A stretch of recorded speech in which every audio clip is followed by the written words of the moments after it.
샬롬 할렐루야. 서운해하고 섭섭해하며 자존심 상하거나 낙심하고 시기하며 분내는 것 등 육적인 감정으로 인해 비진리에 속한 혼의 작용이 나오는 것입니다. 우리가 살아가면서 접하게 되는 상황에서 어떤 감정을 품고 어떤 생각을 하는지는 결국 자신의 마음먹기에 달려 있습니다. 악한 감정을 가지면 생각도 행동도 악해지는 반면 선한 감정을 가지면 좋게 보고 듣고 좋게 생각하여 선한 행동도 나오는 것입니다.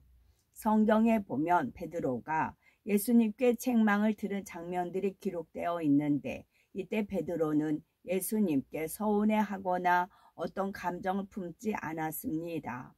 그는 예수님께서 이런 말씀을 하시는 데는 항상 그럴 만한 이유가 있음을 믿었기에 한 점 감정 없이 동일하게 예수님을 섬겼고 변함없이 존경과 사랑으로 붙쫓았지요. 이렇게 영으로 생각해 나간 베드로는 결국 권능을 행하는 큰 사도가 되었습니다.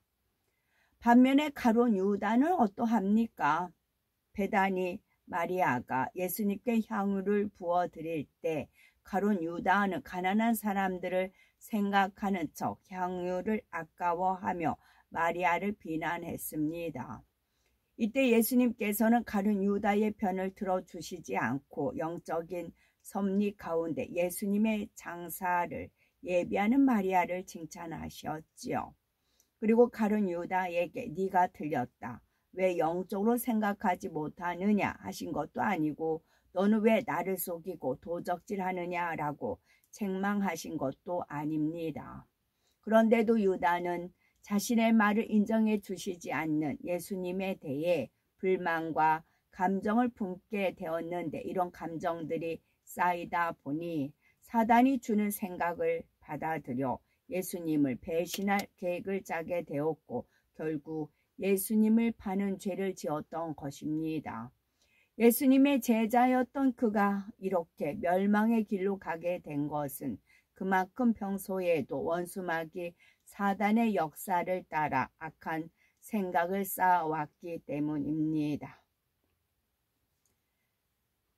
비진리에 속한 혼의 작용 중 대표적인 5가지를 살펴보았는데 이는 근본적으로 마음의 악과 연결이 되어 있습니다. 이러한 비진리에 속한 혼의 작용들은 영의 생각이 아니라 육신의 생각이기 때문에 결국 사망을 낳게 되며 또 마음에도 평안이 임하지 못합니다.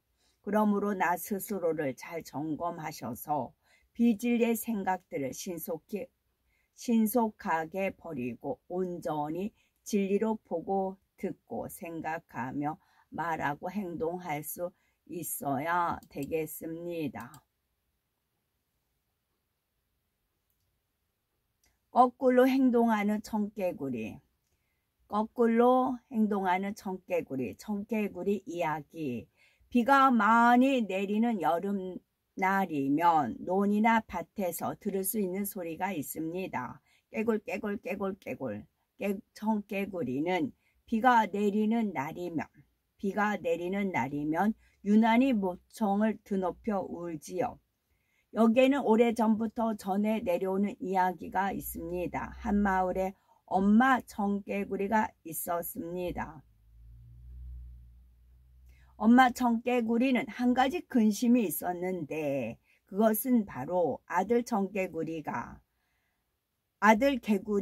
엄마의 말을 잘 듣지 않는 것이었습니다. 아들 개구리는 모든 일을 반대로 했습니다. 얘야, 비가 오는구나. 엄마가 아프니 밖에 나가 빨래 좀 걷어주겠니? 싫어요. 아들 개구리는 집에서 꼼짝도 하지 않았습니다. 엄마 개구리는 아픈 몸을 이끌고 나가 빨래를 걷어올 수밖에 없었지요. 얘야, 가방을 메고 학교에 가야지. 싫어요.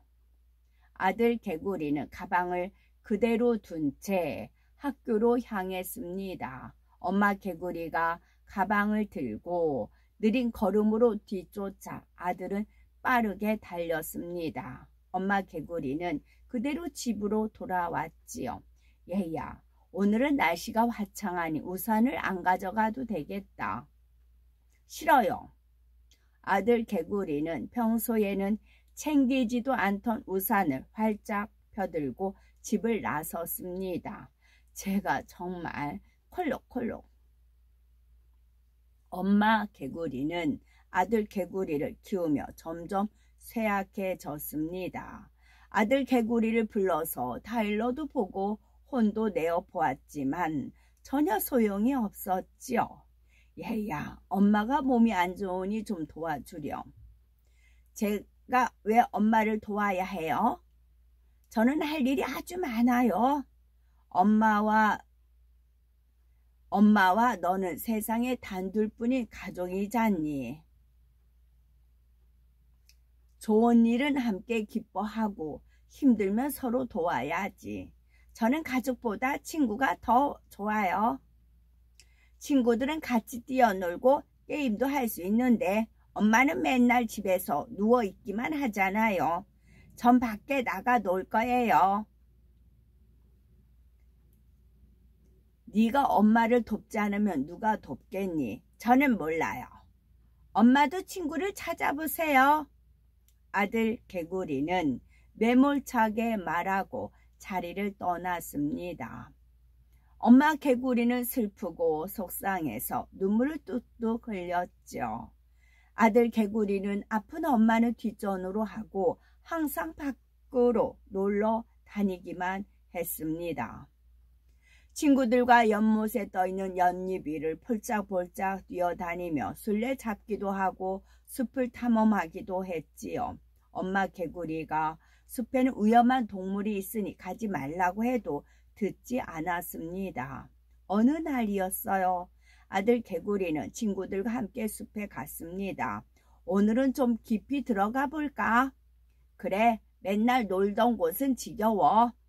개구리와 친구들은 점점 더 숲속 깊은 곳으로 들어갔습니다. 그때였어요.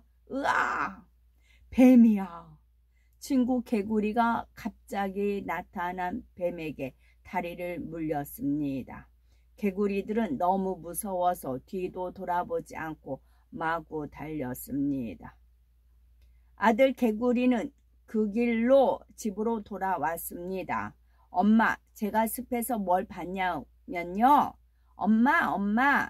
아들 개구리는 말을 잇지 못했습니다. 엄마 개구리가 쓰러져 있었기 때문이었지요. 아들 개구리가 엄마 개구리를 깨워 보았지만 엄마 개구리는 이미 세상을 떠난 뒤였습니다. 쓰러진 엄마 개구리 옆에 쪽지 하나가 있었습니다. 아들 개구리는 울면서 쪽지를 펴 보았죠. 아들아, 내가 죽거든 꼭 산이 아닌 냇가에 묻어다오. 엄마 개구리는 아들 개구리에게 냇가에 자신을 묻어달라고 하면 아들이 자신을 산에 묻을 거라고 생각하였지요. 그러나 아들 개구리는 태어나서 처음으로 엄마의 말을 따랐습니다. 아들 개구리는 해마다 비가 오는 날이면 불어난 냇물에 엄마 무덤이 떠내려 갈까봐 깨굴깨굴 울었죠. 끝.